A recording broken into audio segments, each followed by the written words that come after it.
balik kemudian Pamao home dari situ Pamao apa yang melakukan itu sebagai dinas di mana berperan apa yang ini adalah satu sifat dia pun mempunyai contoh terkadang orang tidak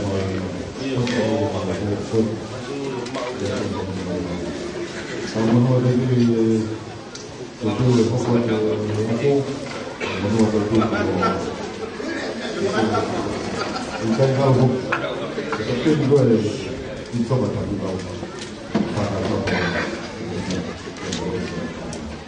jadi dalam tahun Sunawai ini jadi orang modal ini jadi modal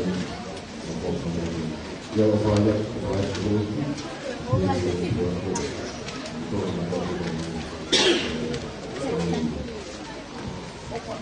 halo berarti pas semua supaya Nggak mari seorang yang baik dari seorang yang kata di mana seperti ada juga tu di masa itu nak apa tu nak di ada di Bali ya hok ada di nak tahu mau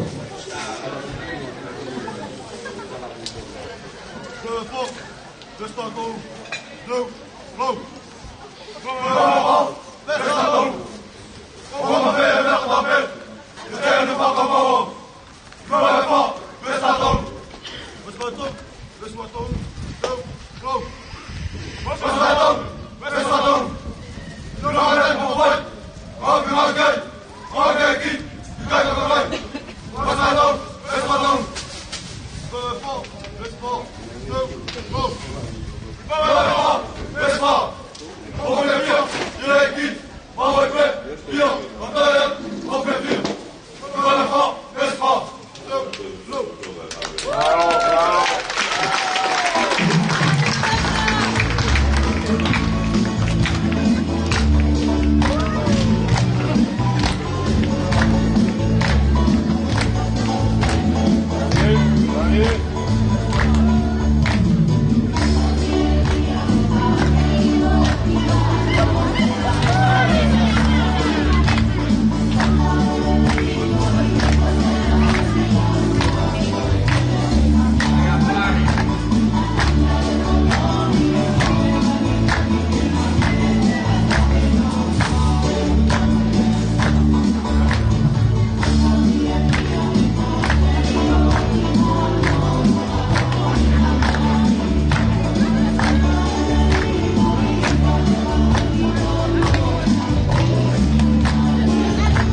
Kalau dia mau malam kita kau datang kita doa malam. Tahu aku, tahu lu ayah, kondisi tubuh tadi baru noa. Kondisi tubuh saya baru noa itu, jadi tahu aku di kawai ay pandai kuya. Ya bukan mau dia kondisi tubuh, kadang baru ay kuya aku, belum tahu dia. Tahu lu nggak kuya yang tahu aku. Kalau kita tahu bagi warna ini mana, pas-pas mana itu waktu tanya warna, ini tak yang waktu pas, itu mana tahu apa itu bawa itu.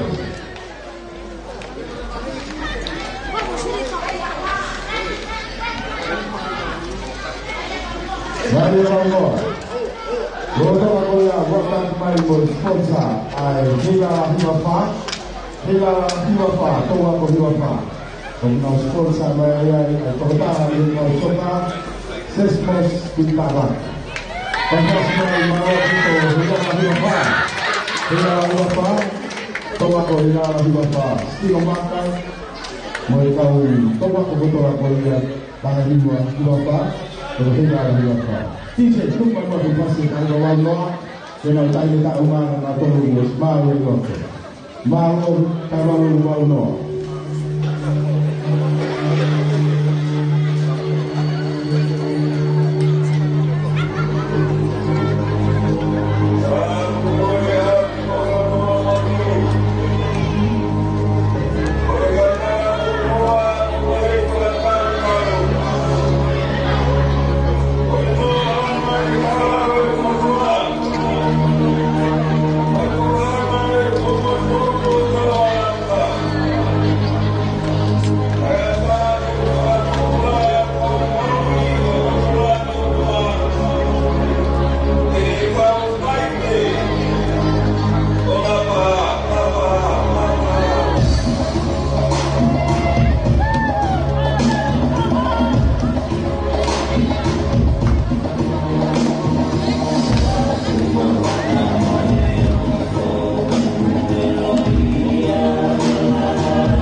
tayo orang istri de tayo orang mau tekun mau sama koko mai di tahu mau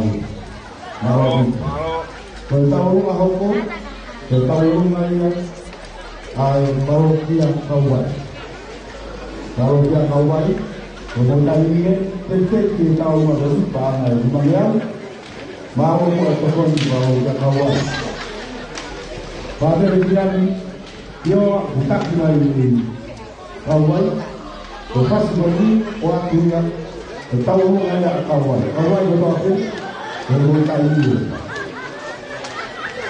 kalau kita tahu yang punya kawan kemudian ini eksiden punya hari waktu baru Amerika dan Hawaii Australia Malaysia dan teman-teman unafuat apana etahapi mangyao na sponsor totoo yetu soka na sponsor totoo yetu soka apana totoo be unatoa kwa pia ya sponsor kana pas mai ni kuhusu kutahi watu wangu mawe kama ndogo kije ito kama ni na unao na ndogo kwa sasa na ndogo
Tunaomba tuende Auroma Polisi Tahiba Barutaha. Tahiba Barutaha.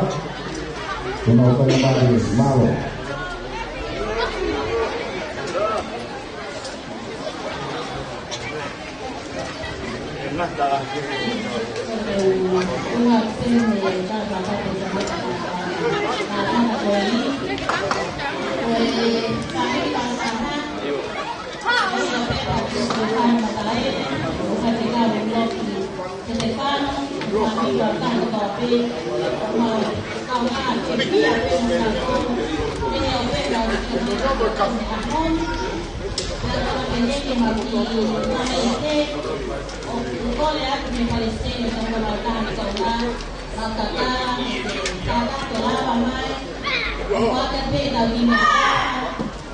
Saya suka. Memang dulu kami kalau tahan hari kita ni saya saya nolong, kemudian dengan CEO, aku saya ko, aku tahan Tuhan kita ini masalah. Tapi aku mama sana pe, kita kalau pakai macam itu, saya ko soal kau, aku nak Palestin atau apa? Apa mereka?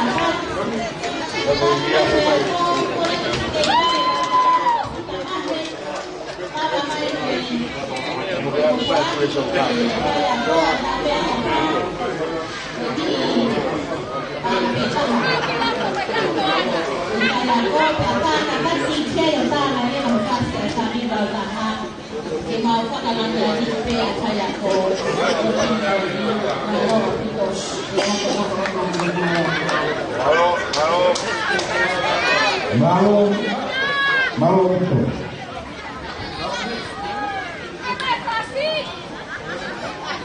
Lalu. DJ.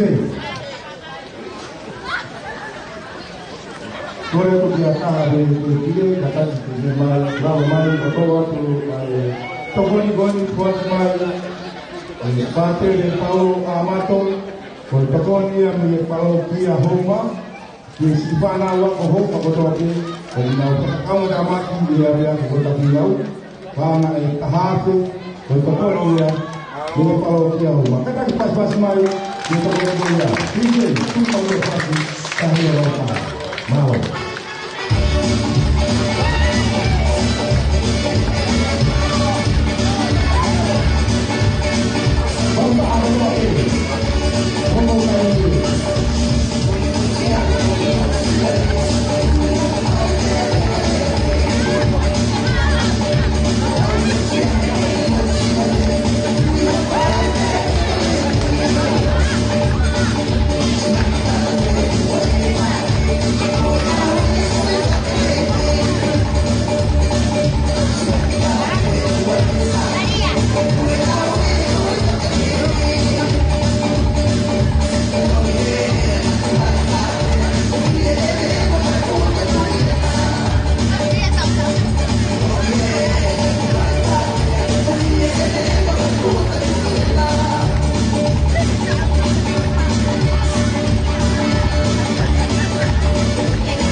Kahit dia pasti pergi, bukor itu kalau itu malam buat dia, malam orang dia ini dan dibaru orang seperti jadi tahu macam bawa macam tahu dia hot. Bukor itu jadi, baik itu pasti tak, kami juga Lea dule wale tau wapala ni wakoa tau ni hotai koi.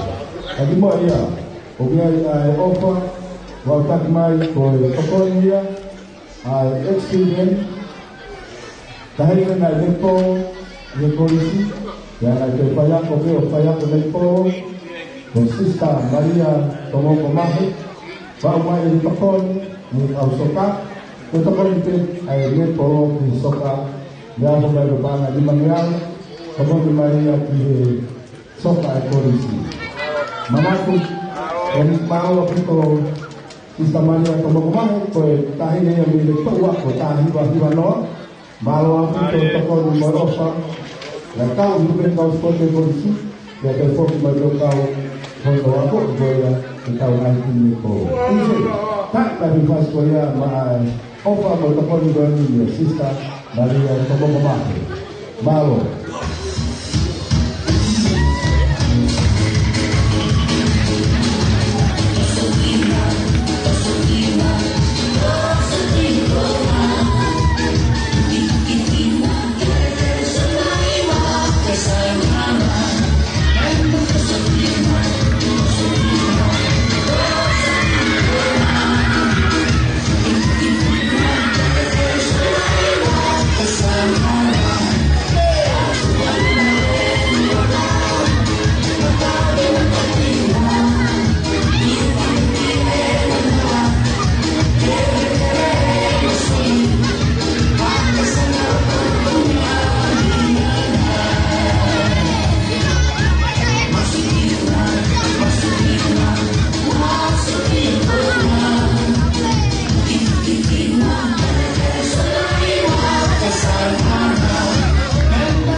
marot di saya tu,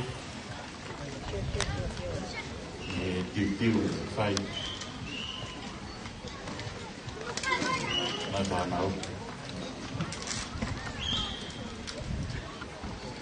Ure ako, ramai kapai ako, panawa ko tapuilau, te famalo mo popo. O te famalo ki kau tau whanau. Wenga famili whanau kan te waina. Ia mo kātak. Wala. Popo. Hela.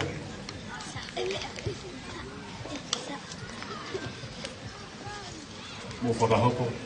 Ka kokoria o te ngata hini. Ai ko mena ra ki ai pure ako ka hide ko.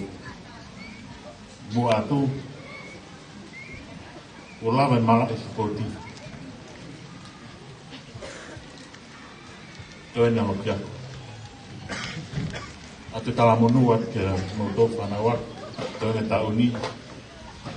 Ata falahiat. Ik mo to no ko to. Malo. Malo, kakolangan, kamsi pilisi, kalau di bawah lot foto fili, di kalau mahinga koya, to main mai fanawako, api koning kokai. Kada ke utoya ki foi tawolunga huma fana mahita ini. Te uhanga pe mo tuga tuki he Palestini koya o to wako koya. O to wako pe ni na ulave kia nai. Na totongi ma pe tau DJ mo live stream. Na totongi DJ mo live stream mo ahni. Pe ko ni na to tu mai karamai. Ke ma to sponsor mo ki tamsi soka. Ke ka wa tu pe ki ba fana mo ka to na ahni. Ikai tu whakaloloa, kata ki pe whawhalangang he to whakaloloa e programa, e te utuka i pe ke Palestini hen ke te whakahoko atu e nau tawalunga. Malo.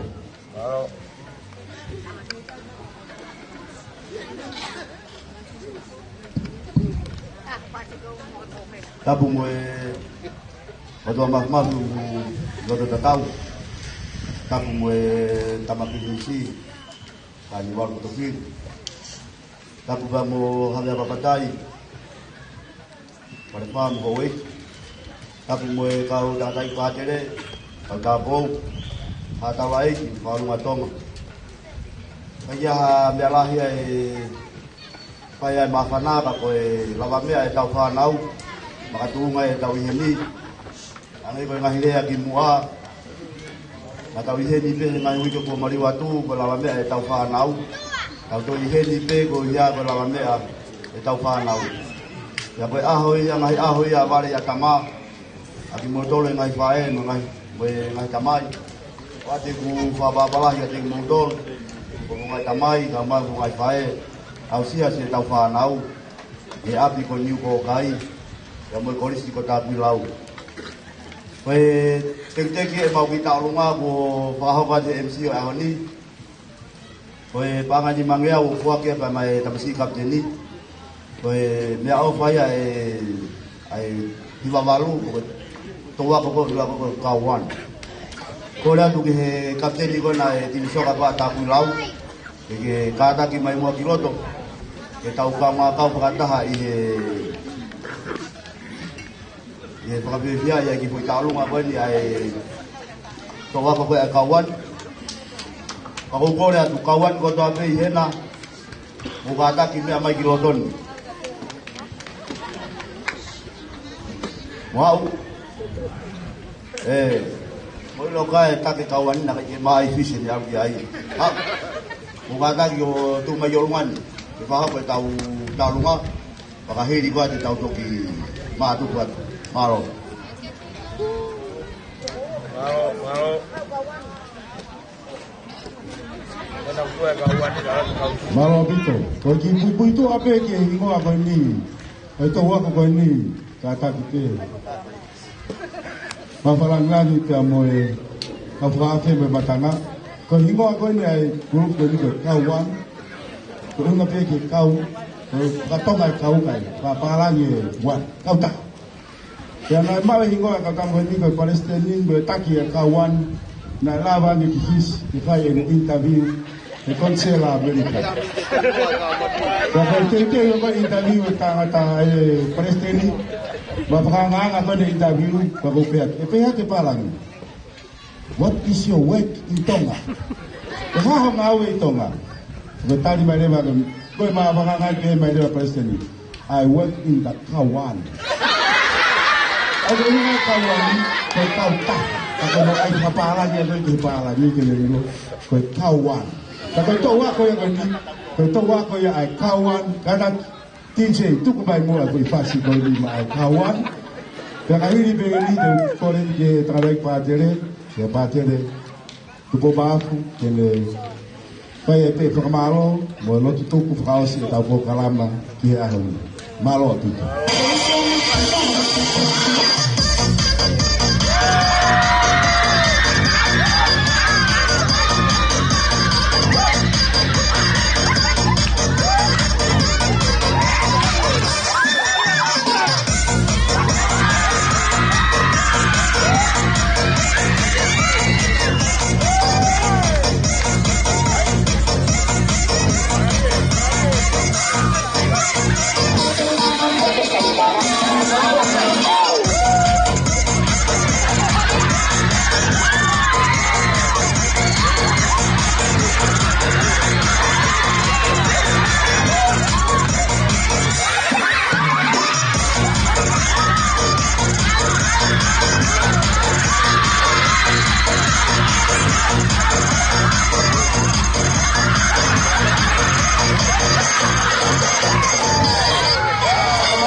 Malo bide tawako tahi bawau malo oka mo tokon na bauti ke tau kato ana atu ni tokan itu bagian ni ke taran padere kaya tu tau semalo kaya tu tau kato ana Iki tau lotonga Kapag kama plinisi, kama hoa, fare, tungtung mo kawalau.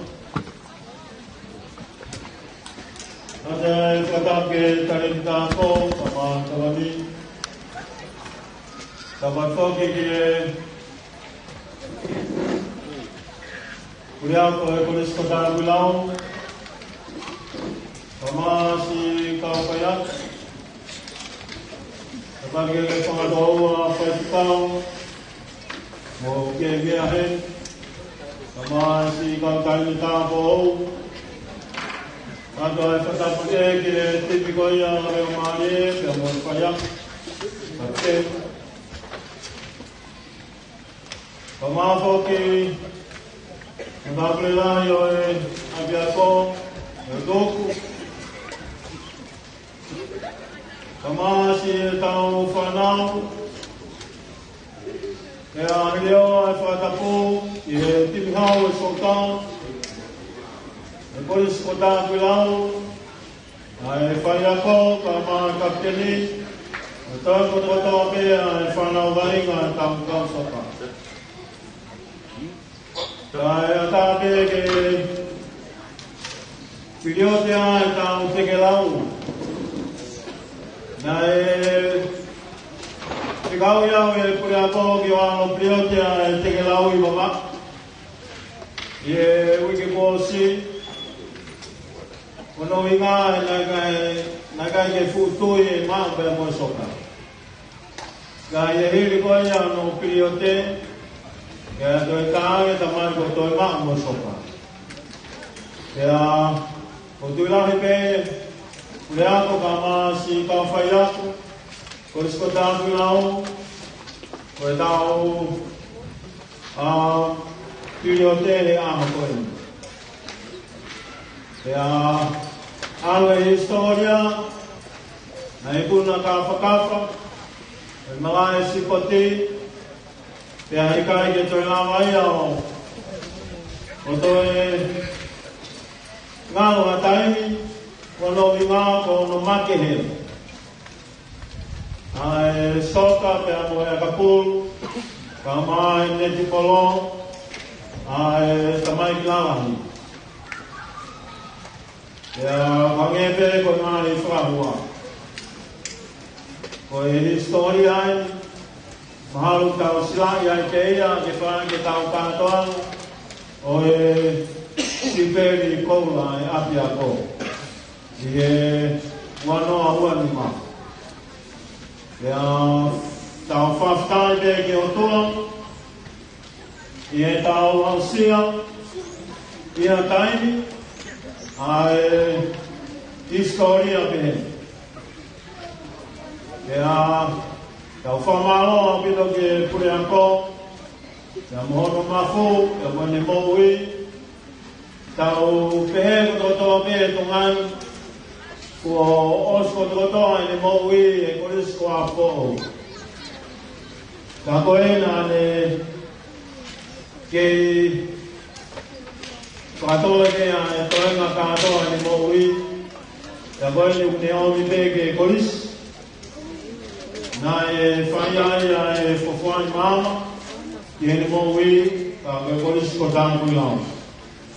Kukore pe whanawa, ka maskaf tāp, ki tau iawa pe, tau tuke langangi ke iki, ka tau ali mua pas paus, mai tau kure ako.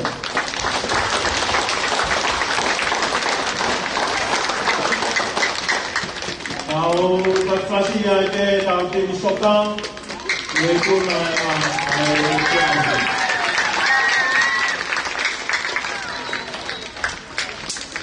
Ya, waktu lah ini aku ke tak apa follow eke ai polisil, na ya kapulu itu yang tak aku lah, dan au sok itu.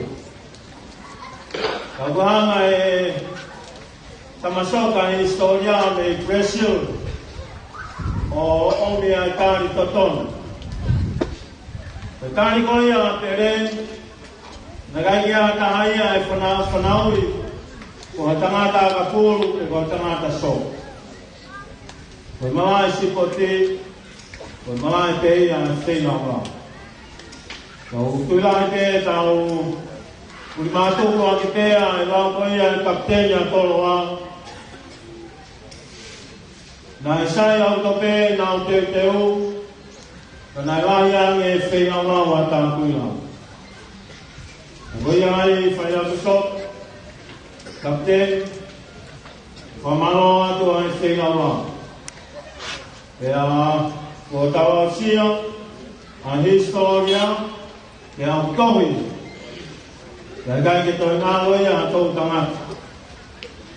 Ngoi ai whamalo lahiang, ai kātoanga o tawa whahoko e ahu ni, ko e mea ngui whakatonga, ko e pānganga. Ko e pānganga lu, ko e hela moni pe mo ui, hela he kātonga. Ko ia e tau, ununu mai ke whamui mātu, ai kātoanga wha historia, ko tau korisi, pea tohi e peia, i e kerekere o kawa o tā, i e ahon, o whaiat, o lau i pō. Ko ia e whamalo, e mono piri o te, o e tau teke lau, i e aho koe ni. Ka tau whaftaia i ke o toa, pea koe ofa o kutuko e aho koe ni, o peunga whakatoa ia, Pea mo e pānga e ono afu.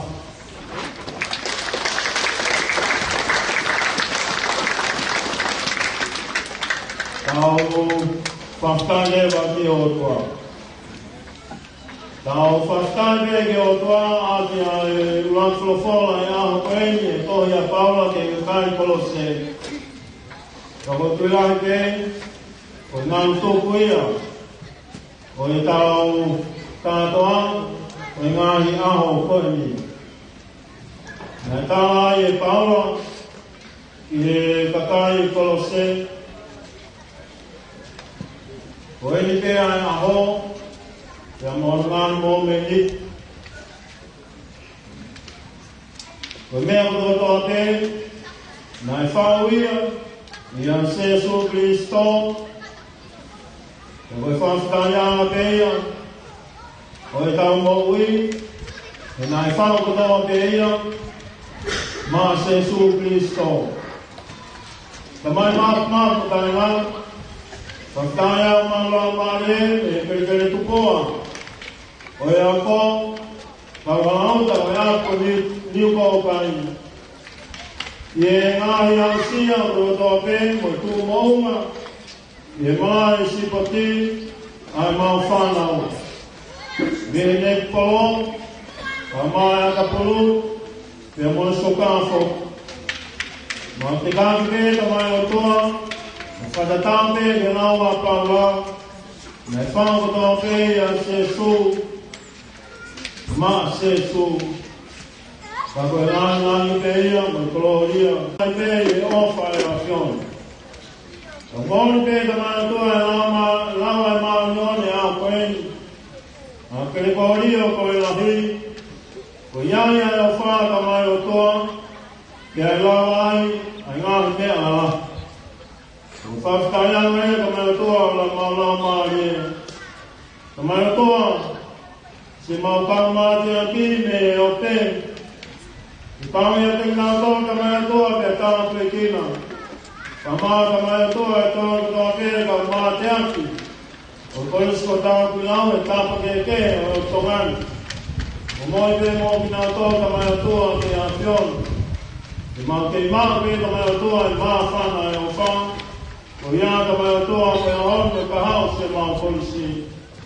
No te ka mai atua pe moi whafka. Hake ki a whio. O mea mā tāpua, o morimurea ka mai atua e mā mai tono nou, u whanga toi mā whareini e Jesu Kristo, ko aro, ka ako mau e ki, Amen. Ka wangi a whina te mōtou a e ki, ka wangi i mā te tātou e tāpua, ki ana tua mā whiu koe tamai mo e aro, kia mo e lau maare, māmeni, Amen. Maro. Kamau lagi dengan baik, kita akan di mana waktu, kamar papi, semoga tadi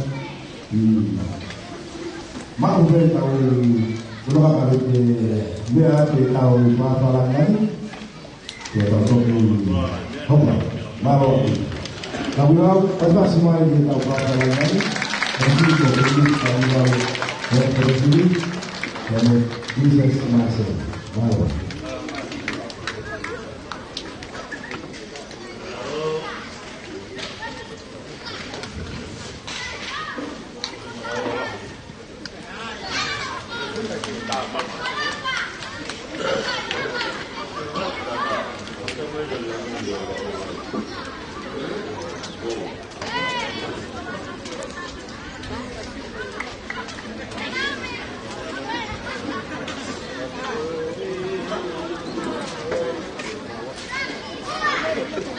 Como é que ele diz? Vai lá para o passo, para o outro, para o pau. Mau mengelola ekos dari matu bayi kita ekos itu begitu katanya. Sama pasti ini juga.